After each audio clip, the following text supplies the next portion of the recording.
The 6-5 weekly show is back, episode 247. We are back from Switzerland. Everybody is forgotten about Stargate, and we are ready to roll. Daniel, it's great to see you. It's been at least, 16, 17 hours since I saw you at the Oracle event. Yeah, it's been a while, Pat. It was hard. I mean, remember this weekend after Davos, we actually took a day off before hitting the gym together.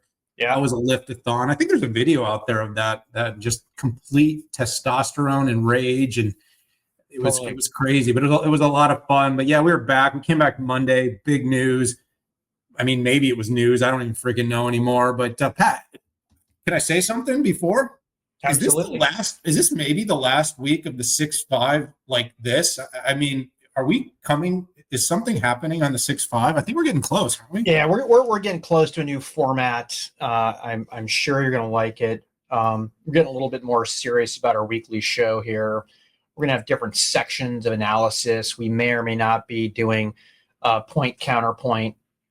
Yeah, it's I'm looking forward to it. I mean, after 247 episodes, right, we need to change the format up. And I'm looking forward to it. But hey, we do have an amazing show for you today. You know, it's amazing how many big things come out, right? We're out at World Economic Forum in Davos, and Stargate hits, and then the whole world is on Stargate, right? And then DeepSeek hits, and then everybody's all over that, going crazy. And we kind of forgot about DeepSeek. And then all the stuff going on with the new Trump administration. So, hey, we're going to bring with you what we think were the biggest conversations of the week. So we're going to be talking about DeepSeek. Is it time to panic, or is it just joy and elation for everybody in the markets? We're going to talk about Microsoft, how it did in earnings. A lot of focus on Azure, right? AI soars, but the market was a little bit concerned with that Azure growth, that puny 3x Azure growth.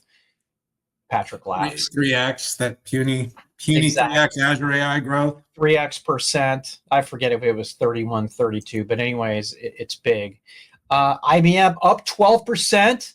The absolute crusher of the week so far in tech. What the heck happened to IBM? Intel had their earnings yesterday. We're going to talk a little bit about how they did, but they also reset their data center roadmap on their data center AI GPU, and a little push on their mini core eCore product out there. ServiceNow, right? One of those companies that can benefit the most of the downstream impacts, actually will make the downstream impacts happen. How they do? They were just on a beat, raise. How'd they do? And hey, they also had some major announcements. Did they beat and raise? Probably not, but we'll see. All right. SAP, what came out of their earnings result? Is it, more cloud and more AI? Was it rinse and repeat from the prior quarters? We're going to get into that. Dan, let's go. I am calling your number, bestie. DeepSeek. Should we all be panicking and keep selling NVIDIA and everybody related to NVIDIA? Or is this an amazing time, a joyous time? We're going to get cheap reasoning, and therefore the downstream benefits are getting closer? Oh my gosh, Pat. Good God, was this week a disaster for the media, plaudits, pundits, lauding this company. I mean, when did we begin to just take China at its word for everything that it does? But like I said, let me try to be well-rounded here. Before I sound like a crazy conspiracy theorist, let me just come out and say that there was some value in what happened this week. The number one thing that I saw was the idea of finding ways to accelerate scaling laws, especially as it relates to inference, making inference less expensive for LLMs to be able to deliver tokens, is something everybody wants and needs. It's too much cost of training. This CapEx expense is not making sense for investors because you're looking at the inputs and the outputs, and to spend $80 billion to generate $13 billion is going to cause a sell-off. Having said that, we are so early in adoption of AI. We are so early. Like people are like, we're far along. We're not far along. We're not even, the game hasn't started yet. Companies are still mostly in POCs. They're using this in small vacuums. They're using small numbers of tokens. Inference is the game. 20 times bigger opportunity, maybe even larger than 20 times than training. And by the way, this infrastructure that everyone suddenly thought we wouldn't need anymore, you still need it to do all this inference. And here's the difference is when you're running agentic AI for an enterprise with 30,000 people that's going to have 3 million agents working concurrently across 20 different systems, you're going to have enterprises creating trillions of tokens per day. So even if those tokens are, fractions of pennies or pennies, we're going to need to go faster with more powerful infrastructure that scales better, that is able to handle the concurrent requests. And therefore, the idea that we need to slow down is wrong. We saw Satya, people like you, me, all talking about Jevons paradox. The thing is if we can get more efficient in our training and more efficient in our model development and more efficient in inferencing, we will actually see the adoption of AI accelerate. The way I look at it, Pat, is really simple. Okay, very, very simple. More efficient models means better quality models. It means more innovation, better quality models, and better quality models means faster adoption. Faster adoption means massive scale of AI, which means revenue. And the big thing with AI is it's been too concentrated so far. Only a few companies are really able to meaningfully show growth, revenue, and profits because of AI. So as we scale inference, bring it out to the software companies, service providers, and ultimately to the industries, Pat, we get actual economic efficiencies, growth, and profits that go into retail, goes into pharmaceuticals, goes into, transportation industries, goes into manufacturing. That's where we want to get to. So that was the good part. Everybody agrees we want that. The bad part is they had like $1 billion of chips, and they told us it was $6 million. This was literally, we took $1 trillion out of the economy. Okay, $1 trillion+ out of the economy. It was the best short in history, better than the housing shorts, the Big Short. It was better than anything Hindenburg did in its entire existence in one trade. Now, the only question that I'm going to leave you with here, Pat, because we could talk about this one all day, is that I am really hoping that somebody actually follows the money here. What happened here? Because remember, DeepSeek was like a hedge fund that actually put this thing together. So whether this is true or not, if there's a conspiracy or not, like imagine actually building this product, writing that paper, and then putting a short right before you actually put this out and then creating this massive economic boon. Not saying it's true. I'm just saying that like a lot of things that people thought were crazy and movie-like over the last few years have turned out to be kind of true. So call me crazy. I'll take the role. But Pat, this was mostly BS with a little sprinkling of enthusiasm about the future of accelerating AI and scaling laws. So Dan, that was a great breakdown. You hit pretty much everything. Let me try to just fill in the gaps, maybe. Good. So there's 3 things you have to do when it comes to AI. There's pre-training, there's training, and then there's inference. And what you have is innovations at every step of the game. And we've seen this with Llama. We've seen this with OpenAI. We have seen this with Gemini, right? We have seen the API cost and access plummet over time. And I think the thing that made this special and pronounced was 2 things. First of all, it was right on the heels of a $500 billion Stargate announcement for AI infrastructure. And secondly, it came out of China, okay? And I would say there's probably a third thing is that typically these cost reductions and these innovations that were coming out of China might be, multiple months, but reasoning is relatively new. It wasn't right on top of the reasoning models from the other companies. It was behind, but it just wasn't as behind. So that got everybody excited about this. But there were at least 10 unique innovations across that workflow that DeepSeek implemented that others didn't. They found ways to train and infer on a smaller data set. They found ways to get closer to the metal when it came to some of these processes. So it did make a lot of sense. Now, technically, right, that 6 point whatever million dollars took a GPU cost per hour across tokens across one area of this. And I don't know if these folks, wantonly did this or not. I don't think it matters. But I thought that the impact was good and the conversation was good. I don't hold any of these stocks, so I'm not crying in my cereal here. But I did think that net this is good, right? The only way the train keeps going is if the downstream impacts are realized by consumers, businesses, and governments. And it's up to companies like Microsoft, SAP, ServiceNow, Adobe, right? The entire app stacks to make that happen. Obviously, Microsoft, Google Cloud, folks like that. So is it panic or joy? Yeah, there was panic. There doesn't seem to be a whole lot of joy, but I think there should be. I think this is a good thing and it shows innovation. The one thing that gets lost in this as well, in addition to the downstream impacts, I think is that literally we have so far to go. Right? You said we're not even on the field yet.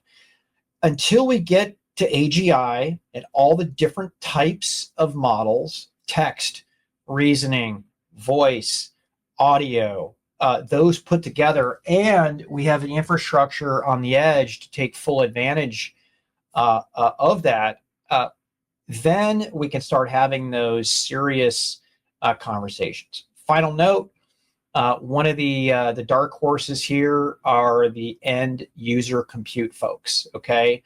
And that's the PCs and it's the smartphone and obviously IoT and cars. But if you look at the Intels, the Qualcomms, the AMDs, the Dells, the HPs, the Lenovos, and the Apples, and the Samsungs, at some point, if you can run what used to be a teeny tiny little model, but get the impact from what used to be a gigantic model, I mean, there are already people running DeepSeek R1 I've seen on AMD, Qualcomm, and Intel Silicon. And Microsoft made an announcement, I think yesterday or the day before, that they were going to integrate DeepSeek into their developer platform for Windows PCs and Copilot Plus PCs. So I'm excited. It's a time of joy, but I didn't lose $10 million.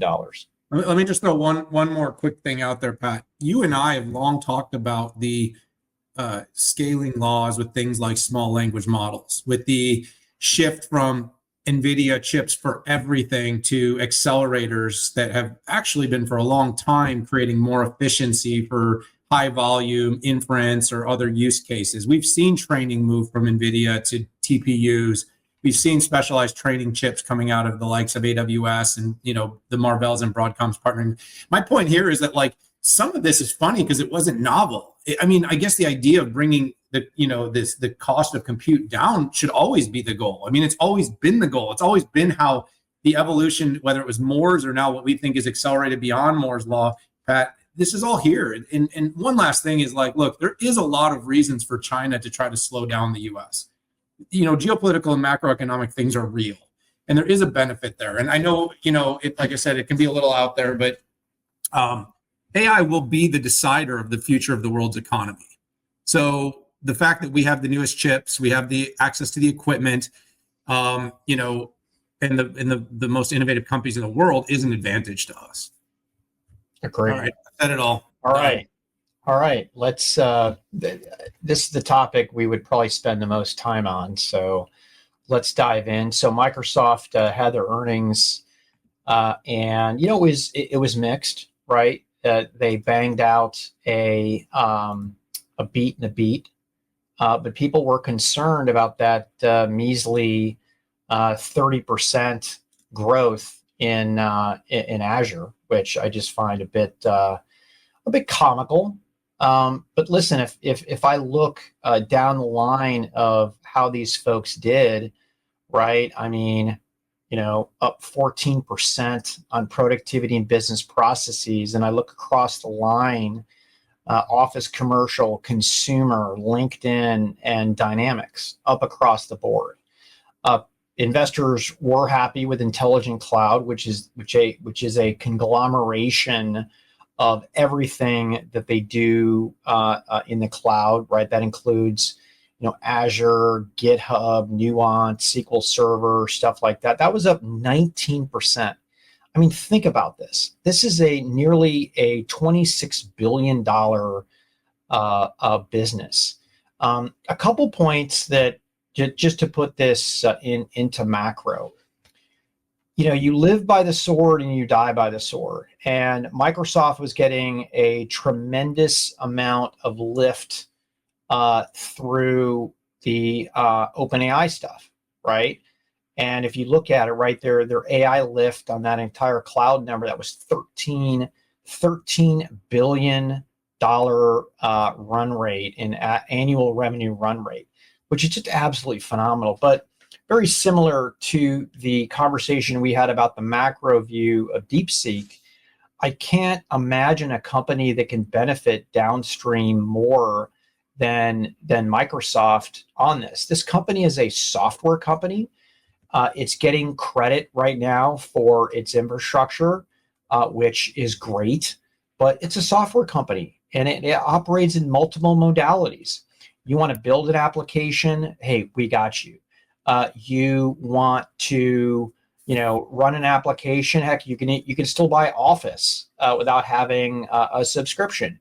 Do you want enterprise SaaS through Dynamics 365 or through the entire Microsoft 365 stack? And let's not forget GitHub. So there's a company that's going to take advantage of the downstream impacts of AI. It's going to be Microsoft. This intersection up front that you normally wouldn't expect from Microsoft related to the OpenAI surge is why people want more.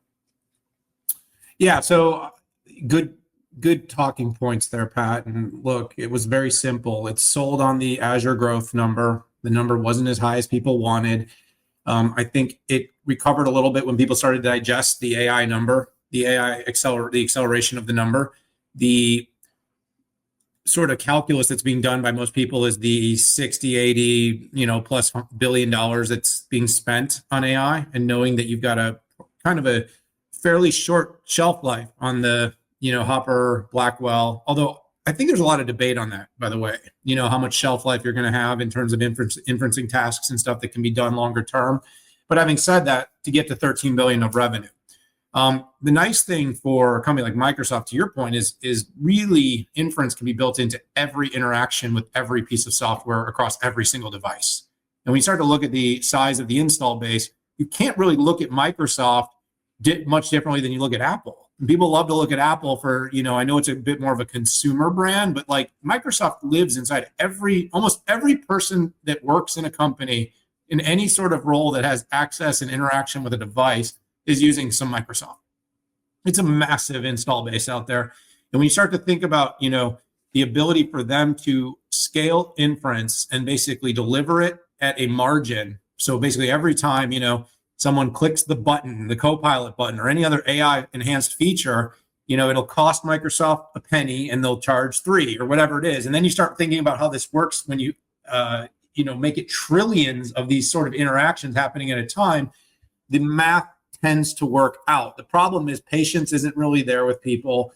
They see the spend, they want a return right away. In the old days, you'd build a factory and 5 years later, the factory starts creating profit for a company. Nowadays, when you spend on CapEx, investors want to see returns come really quickly.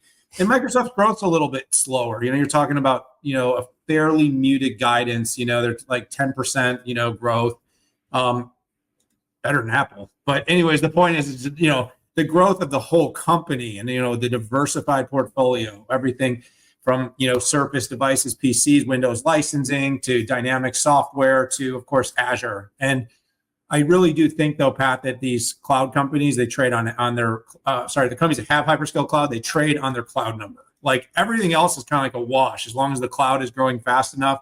Just kind of a reiteration about the value of what's seen as recurring revenue, subscription services, and of course, growth of those business areas. But I'm still very optimistic about Microsoft. I appreciate how transparent they've been with their AI business and how it's generating revenue. I think, they're a company that, by the way, has a great example of a beneficiary of scaling laws. If they can deliver inference cheaper, every one of those interactions with every piece of software and hardware becomes more profitable for the company, and or it drives speed of adoption and enables Microsoft to be more aggressive with how it incorporates inference and how it pushes adoption of it across all of its softwares that are, like I said, used by so many people. So pretty good numbers, not great. The market sold hard on it. It was all about missing that 31%. People want to see the cloud infinitely growing at an incredible pace. And they want to see, obviously, AI accelerating at a pace that's probably unrealistic until we see this infrastructure build out and we see some of these scaling laws better implemented into the enterprise workloads. Yeah, good insights in there, Dan. Hey, let's move on to IBM. I mean, what the heck? IBM was up 12% the day after earnings, and for the week, they're up 15%. What on earth is going on here? Was that NVIDIA? Was that Tesla? Or was that IBM? No, this is freaking IBM. What did they talk about, and why does it matter? Well, Pat, first of all, I mean, the God candle. You see my post? Like it had the God candle. Yeah, how many views did you have on that on LinkedIn? Had the God candle. I mean, it was like, oh my gosh. And Pat, you and I looked at the numbers. I think, it's always this kind of weird digestion with them. You're like, oh, it grew 100% faster than it's been growing. Like it was at 1%, now it's at 2%. You're like, oh, that's great. Yeah. Both you and I had the chance to talk to CFO Jim Cavanaugh. I mean, this is a company that does trade on cash flow. And so it's a value stock, it's a cash flow stock. It's really, really well managed. The company has been able to genuinely push its software number up from like 25 to close to 45% of its revenue. That, of course, is going to help see it trade at a higher valuation. It's creating and putting off a lot of cash flow. It's generated a $0 to $5 billion AI business over 6 or 7 quarters. It's growing that at a fairly high sequential rate. The consulting business is basically turned over. So it's like gone from traditional kind of IT consulting now to almost a pure AI consulting business.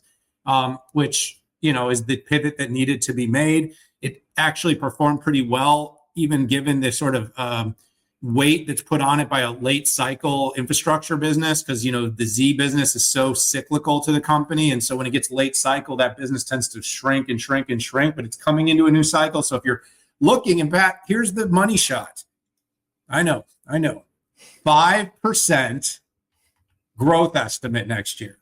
Now, again, some people would be like 5%. Wow. That is like 4 times faster than IBM's been consistently growing. And so there's an optimism that they're turning a corner, that this AI investment consulting pivot, that this sort of next phase of the Z mainframes, it's going to all come together in 2025, and it's going to start to drive growth that's been much faster. And the amount of cash flow the company puts off at that growth is going to be really, really impressive, putting the company in a good position. You also sense that with deregulation in the Trump administration, this is going to be a company that's going to always capitalize on M&A. They're going to be moving quickly, investing hard, and getting to growth path. But look, it was trading like a hyper growth stock for that day. Congratulations to the longs. A lot of people, it's probably, my mom and dad and your uncles and aunts that own the stock, and they're taking the small dividend. But, this week on Wednesday, Tuesday, whatever day it came out, was Wednesday. This week on Wednesday, everybody made money. Yeah, it was a good thing to see. And I always like that you reset everybody that this stock trades as a cash flow stock. It is funny though. I do look at Apple and just wonder, is Apple really more like IBM, right? They're safe, right? There's not going to be some wild gyrations left and right. Some of the additive thoughts here was really impressed with their generative AI orders, right? Went up $2 billion sequentially. And that's one of the biggest numbers that we hear. First of all, it's hard to get that number out, and it's hard to raise that number. And overall, right, since July of 23, 5 billion in aggregate. So you can imagine the curve on that is moving there. You know, Jim Kavanaugh, when we were talking to him, you know, I tried to ask him, hey, is this the beginning of an absolute rocket ship here? And he didn't bite on that at all. But I felt like the impression was it is going to be up until the right. That wasn't some spiky spike. To your point on software, right, as a percentage, 45% of revenue. That's up from, I don't know, 22% in 2019. And, you know, here Arvind really did what he said he was going to do, right? When he took the helm, he said, I'm going to turn my company into a product company. You know, Arvind got the Red Hat deal over the line. And I do believe that this was his idea, not he inherited something. And the company also spun off some, you know, non-growth services. Got those out there. So IBM is a product company, not just a services company, which was looked at that. And, you know, back to the growth, you know, 2% doesn't swing everybody around the room, but it was an overall good showing.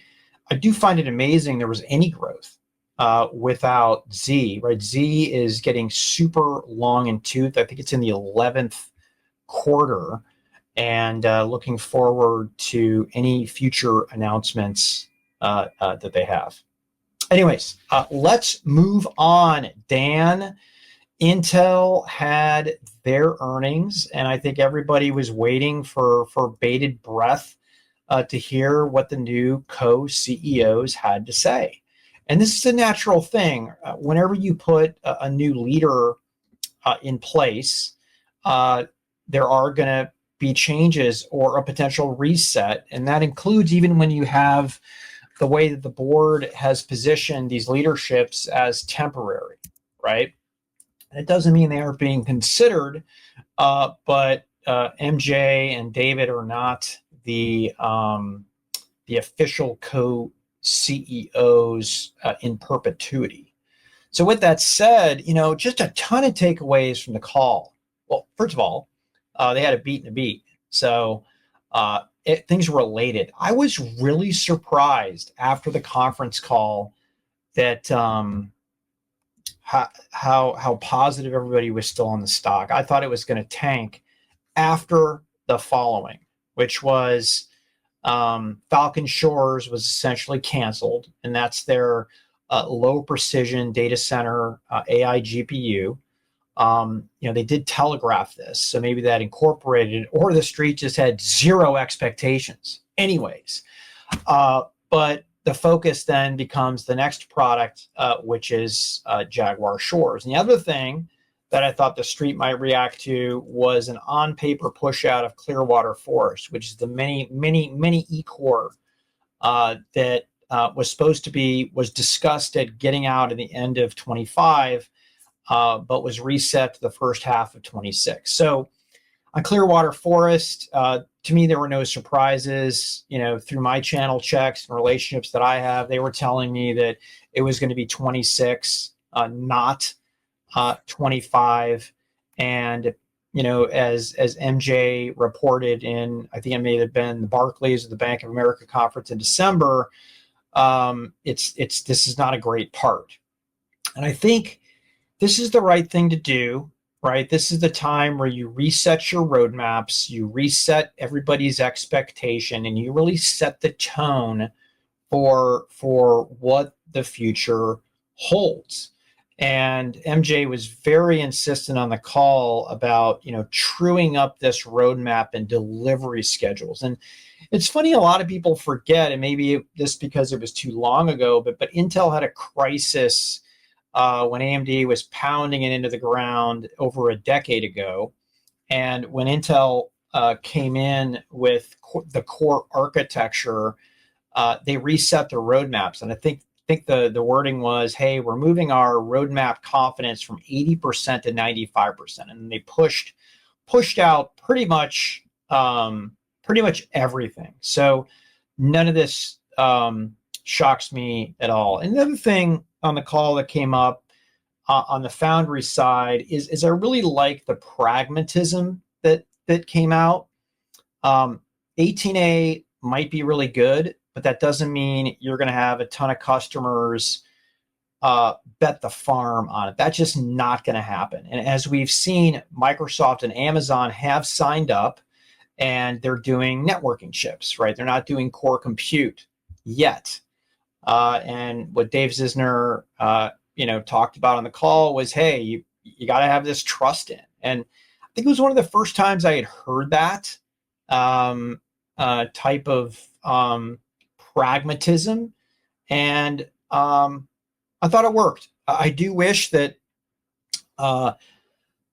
Dave would have reported, or MJ, the exact state of 18A with yield numbers, or making a comparison to prior nodes, or maybe even in comparison to what TSMC is talking about too. But other than that, I thought it was a reset call. It was required, and I was impressed with the pair. Yeah, I thought it was a really positive call. I commend Michelle for her, tact in the whole thing. This is definitely a difficult situation, and David too, of course. David's always been, he's very calm, CFO-like. That's his demeanor. MJ's a passionate product and revenue leader of the company. And of course, sometimes, patience is hard.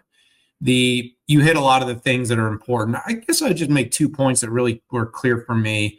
One is like all the basically the value of this company's already been soaked out of the market. Like there's not a lot of downside left. The thing trades at close to book value. So like people basically here, if you actually to see it meaningfully go down from here, you actually have to believe it's realistic the company is going to go bankrupt. That's the bottom line. So there isn't a lot of like bad that could be said that would send the stock down, unless it was a sign of like the company's risk of going concern, that it could literally go out of business. The side of it that is good is like Intel's probably fault over the last few years, because I still don't think Pat got the right sort of treatment on the way out. I mean, my personal opinion was he was doing a lot of what needed to be done. He was still stitching a lot of wounds from the past. And, could he have put more energy into a low precision data center GPU and maybe gotten there sooner? Maybe. The point of MJ's comments was what they had just wasn't that good. I mean, that's my interpretation of her comments, is the reason they're going to push it out even another year was because the only thing worse than not having an AI product for the data center is having a one. And so, she's basically saying we're going to get something that's going to be competitive. It's going to be right. It's going to fit the market. We got to get software right. We heard from Mark Papermaster at the Oracle event this week, talking about how important getting software right is in this year. Like you can have a really great GPU. And actually they have a really good accelerator with Gaudi from a performance standpoint, but the software is pretty inflexible. And so the customers that were highest probability to consume a lot of Gaudi were the hyperscale cloud providers, because they're the ones that have enough volume on a workload that they could basically deal with the software, but they all went ahead and built their own. So that created a lot of friction in this market. So nobody is going to be satisfied with the DCAI business until they get that done. But now it's out there. It's out there. Look, it's Gaudi from now to 27. She or whoever is going to lead products for that company and CEO of the company long term has to get a good AI product out.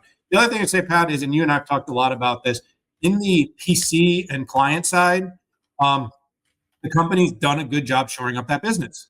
That has not been a bad thing. They've done a good job of protecting market share. The Lunar Lake product was good. The roadmap is encouraging. And if they can keep the market share they have, and they can protect the business, and they can get to these next generations and build on 18A and show that that's an improvement, they're well positioned. The last thing I'd say with all this China noise, there is another sort of loop back of where Intel could really play a part in de-risking the situation of what's going on with China, with Taiwan, with the lack of U.S. manufacturing of the most advanced chips. I think you said in the segment, even if TSMC brings their leading nodes here, they don't bring the IP. And, if the U.S. wants to make sure it's got that resilience, Intel is kind of, all roads still kind of lead to Intel at this point. And so however they can get that done, that would be a huge benefit. One final comment I thought was interesting, not a lot of detail and not even questions from the peanut gallery, was there was a comment, MJ, she's got enthusiasm for building both semi-custom and custom products. And that kind of went with a thud, right? And I thought there would be a lot more questions, right? So two types of ways you can do a custom chip for somebody, right? You can do custom VIDs and FIDs, which is essentially voltage and frequency, to manage the price, performance, and power equation. And the other thing you can do is you can actually build a straight up, it's funny, it's called semi-custom, but it's really a custom chip. AMD does this a lot for Xbox and for Sony. And nobody bit on that. My thoughts go to the following, where Intel has gone to a chiplet architecture, and I'm wondering if they're going to invoke chiplets and start frickin' selling chiplets to, I don't know, AWS, to Meta, to do and do a custom processor for them. And then I'm wondering, what does that mean to AMD, and what does that potentially mean to ARM? I wish there would have been a question, but there wasn't. Maybe we'll follow up with MJ afterwards. I don't know. So here we go. Now we're ahead of schedule, buddy. We're going to get you to your big company meeting on corporate time. Meetings, my favorite thing to do. Meetings. That's right. You're a big company now, Dan. ServiceNow, super interesting company. Not only do they try to improve the experience of companies like SAP and Salesforce and put a transaction model on top of that, they're also, with AI, pulling together those applications across and really becoming the AI agent transaction. How they do in earnings, and talk to me about the, 3 announcements they made on earnings day. Yeah, so, there was a lot going on, Pat. First of all, just numerically speaking, good quarter, tidy quarter is how I characterized it. Bill McDermott is, a impassioned sales leader. I spoke to him before earnings. He's incredibly excited, surprisingly, about agentic AI. I don't know if we've heard anything about agentic, but the company is working on orchestration and really out-of-the-box agents that will create incredible scale. They've got some good early customer wins. They are really trying to build this to be fast to implement, fast to deploy. And the company is moving quickly from really the back of office, the IT and systems automation and software company, to front of office with, CRM and DX. The Raptor database adoption is growing, and now they've got the agent play. That's all very, very encouraging. And in the numbers, it's encouraging. The large customers, the RPO numbers, the 21% growth number. But they didn't guide as high as people wanted, and that did lead to a sell-off. And so this is a company, I think, that at least twice last year beat and raised, then beat the raise. But in this case, the guide was more conservative. It had a little bit to do with FX. It had a little bit to do with some of what's seen as headwinds, some of what's seen as cost to build out all of this scale and agentic infrastructure. I have a feeling it was a little bit of a, hey, we've had a great run. The stock is up. Customers are happy. They're growing very quickly. Let's reset the market a little bit. I will be very surprised if they don't beat, just based on the backlog, the RPO, and the customers. This is becoming an increasingly very predictable business. So I think he could very simply figure out how to get to those numbers. I mean, the company also did a $3 billion share repurchase, just like Apple. Everybody's got to engineer a little bit, take the float down. But they also announced some great partnerships with Oracle. They announced a partnership with Google Cloud. So now they've scaled out their cloud partnerships with Visa. And like I said, they built this orchestration layer for agents. And Pat, I think this is really, really important, is going to be the ability to orchestrate agents across many, many platforms all at the same time. They're moving very quickly. They seem to be on the right trajectory. This is a company also that builds a lot of its own infrastructure, by the way. And there are some definite efficiencies and economy of scale opportunity now to actually build and deliver your own and not necessarily pay those high costs, especially if we can identify and implement some of these scaling laws. But they did say that they had 150%, by the way, growth in their Now Assist deals that are basically Gen AI net new ACV. So they're not giving quite the dollar numbers, but they're showing some very strong growth inside of that area of the business as well. Yeah, I'm always impressed with that RPO number. Basically, this is what's been sold that hasn't found its way to revenue yet. It's $22 billion, right? That's a 23%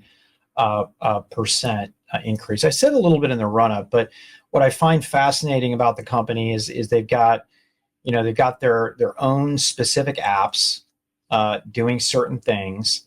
Then they can sit on top of other people's applications, like a Workday, SAP, Salesforce, and to be able to make that more transactional or improve it. My daughters work at Dell, where ServiceNow is sitting right on top of Workday for onboarding and stuff like that. And then you've got this third element, which is, okay, I've got my ERP, my SCM, I've got my CRM system, my HRM system. How do I pull the value out of all 4 or 5 of those systems? And that's where I find the most fascinating opportunity for the company. Now, to do that, data management is an issue. There isn't a CIO that I talk to that still doesn't say data management, hey, we got that covered. In fact, I met with a Fortune 50 CIO last month, and they essentially said, yeah, we think it's going to take us 5 years to get there before we can have a data plane or a data fabric that we can pick up. And I'm like, oh, do you have like 27 different SAP instances? They're like, no, we have 1. But even SAP as an example, it's so hard to get value out of that. You talked a little bit about RaptorDB, right? This is an AI optimized database, relatively new, brought out last year. They needed this capability 2 years ago. And I know it's easy to look in the rear view mirror, but I don't know if somebody was, asleep at the switch, or, they felt comfortable leveraging other companies, let's say like MongoDB, or being able to tap into Oracle to create that AI leverageable data plane. But I'm glad it's here now, and I'm glad they're talking about it a lot. I remember at their Big Ten event we attended in Las Vegas, I know a lot of us have been getting feedback on the need for this capability, and I am glad that it is here. Let's move on. The finale, the grand finale. SAP had their earnings on the week. SAP is up 1%. Didn't get a whole lot of action based on their earnings, but I like to view this as rinse and repeat, right? If I look at the past 2 or 3 quarters, it was, we crushed it on cloud. We've got all this AI goodness coming out. And I'm not saying there wasn't something new, but it was pretty darn consistent, right? Cloud was up 25% year over year. While revenue growth was up still 10% year on year is pretty darn good, Dan. Particularly when it comes to these types of software only companies. There were some people that dinged it on profitability, but there's a lot of restructuring charges going on.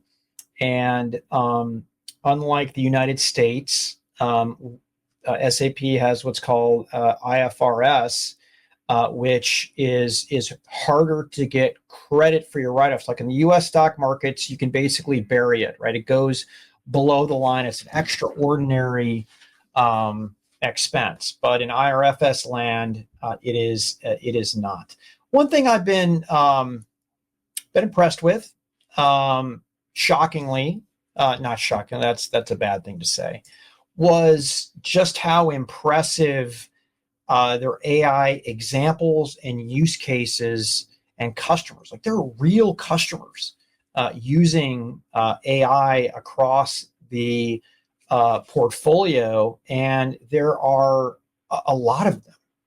And the add-on for AI is in a deep double digits when it comes to all of the major deals that go in there. Net, SAP was late to cloud, and it's making up for it in spades, given the gigantic growth numbers. I mean, 25% year-on-year growth in cloud, right? That's been very consistent. ERP suite up 33%. And I do not think that they showed up late to the party with AI, but they need to get everybody on the new base of code in order to take advantage of that. And that is their big challenge, getting them to the clean core and then initiating AI. And it's funny, I've heard so much feedback on how hard it is to access the data inside of SAP to activate, right? That's when you're doing it yourself. But it seems like they've got more and more customers every day leveraging SAP to do AI with Joule. Yeah, I mean, you covered a lot of ground, Pat. I think they're hitting the right growth in the right areas, right? Where do you want to see growth? You mean the core business is fairly well established. The risk factor of the company is the porting over from core prem-based to cloud. It's because the situation with the way SAP works is that porting does open up the door for people to migrate off of SAP. They've done a lot to invest in systems and services and like things like Rise, where they're trying to enable companies to move from older to newer. They're going to ask people to simplify instantiations because there's so much customization. The customization was always a bit of a lockdown for how quickly someone could move and port. And having to go to the cloud kind of was a bit of a reset, but at the same time, that's a reset that a company like SAP needed. But at 27% cloud revenue growth in the quarter, that's good. That's almost as much as Azure growth of cloud, right? That's not a bad number. Backlog of cloud, 40% growth over the year. Great. I mean, you're talking about SAP here. We're not talking. We're not talking about exactly. You've got the current in the quarter. You saw 29%, Pat. You saw cloud revenue for the full year grow up by 25%. These are all really encouraging numbers. I mean, this is not something to look down about. This is saying that the work Christian and his team are doing is going in the right direction. They're locking in customers. They're moving them to recurring. They're putting them into the cloud. If they can do those things effectively, they can get to AI and get to start monetizing the inference stuff I talked about throughout this entire conversation, Pat. So look, it was a good quarter.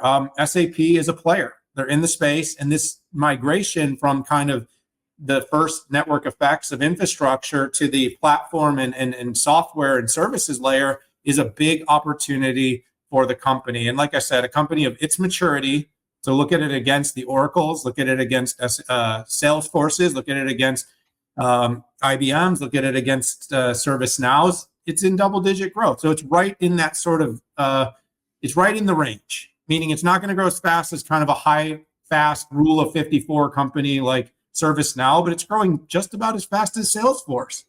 And, so just remember that. So it's in the game. It seems to be on the right trajectory. Great stuff, Daniel. Hey, great show, folks. Appreciate you tuning in. Dan, when's the next time? What's the next trip we're gonna be in the together? I don't know. Yeah. Sadly, I don't know that we have. Is it weird? Is it going to be all the way out to Mobile World before we actually go to the same place at the same time? We need to do a. We have the whole February month apart. Is it like the saddest month ever for the Pat and Dan, variety show? I think I just recovered today from that Euro trip. Dude, I was going to bed at like 8:30 every night, and I was waking up at like 4 a.m. for like a week. So it's definitely. But I mean, man, you've got me eating better. You've got me lifting harder. I'm in a cutting phase. I'm leaning down now. Those videos are going to be out there. Pat, you're going to do the shirtless pic next week for everybody out there. Pat's going to show his six.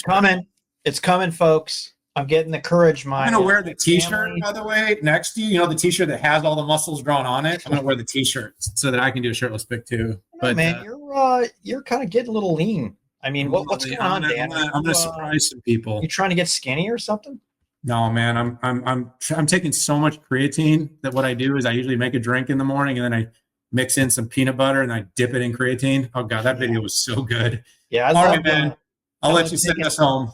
Yeah. Have a good corporate meetings. Hey, thanks for tuning in, everybody. Episode 247. At some point, we are going to flip this to a new format that I think you guys are going to love. Hit us up on the socials. Dan and I spend way too much on there, primarily on X, formerly known as Twitter, and LinkedIn. Thanks for tuning in. Bye-bye.